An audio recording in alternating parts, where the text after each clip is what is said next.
Contract rules की बात कर लेते हैं, जिनको लेकर बहुत सारे लोग बार बार सवाल भी पूछ रहे हैं, कईयों ने कॉल्स भी की हैं। अब आपको बता दें तो ये फाइल अब मुख्यमंत्री को सबमिट हो गई है और अब उनकी स्वीकृति के बाद इसकी नोटिफिकेशन हो जाएगी। लेकिन नोटिफिकेशन होगी दो तरह से। कार्मिक विभाग नोटिफिकेशन करेगा और वो 15A में अमेंडमेंट होगी, उसमें जो पहले कॉन्ट्रैक्ट सर्विस 2 साल की होती थी वो भी रूल्स का हिस्सा नहीं था, वो बाद में अलग से एक इंस्ट्रक्शन निकाली थी पर्सनल विभाग में। इस बार भी जब नोटिफिकेशन आएगी कार्मिक विभाग से तो उसमें ये नहीं लिखा होगा कि कॉन्ट्रैक्ट पीरियड अब कितने साल का होगा, ज़्यादा से ज़्यादा उसमें ये लिखा हो सकता है कि as and when government requires, या जब गवर्नमेंट ऑर्डर कर दे। तो अब गवर्नमेंट कब ऑर्डर करेगी वो फिर गवर्नमेंट के ऊपर है, वो 2 साल पे करते हैं, 3 साल पे, 4 साल पे या 5 साल पे।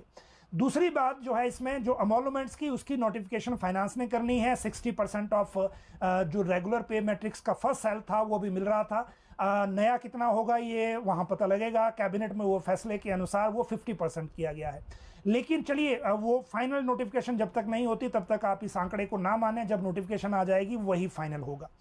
इसके अलावा इसमें मेन चीज़ ये है कि जब तक ये नोटिफिकेशन नहीं हो जाती तब तक जो क्लास 3 की बाकी पदों को भरने की जो रिक्विजिशन है उनकी नोटिफिकेशन पब्लिक सर्विस कमीशन नहीं करेगा, क्योंकि नए भर्ती नियमों के तहत, नए कॉन्ट्रैक्ट नियमों के तहत जो ये भर्तियां अब सरकार करना चाहती हैं ताकि फाइनेंशियल वायबिलिटी बन जाए, जो बचत करनी है वो हो जाए।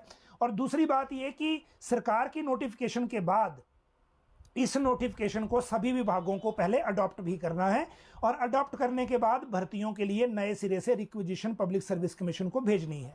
तो ये प्रोसेस थोड़ा सा अभी लंबा दिख रहा है। पहले मुख्यमंत्री की अप्रूवल के बाद नोटिफिकेशन हो जाए, फिर अगले स्टेप की बात करेंगे। स्कूलों की छुट्टियां बदलें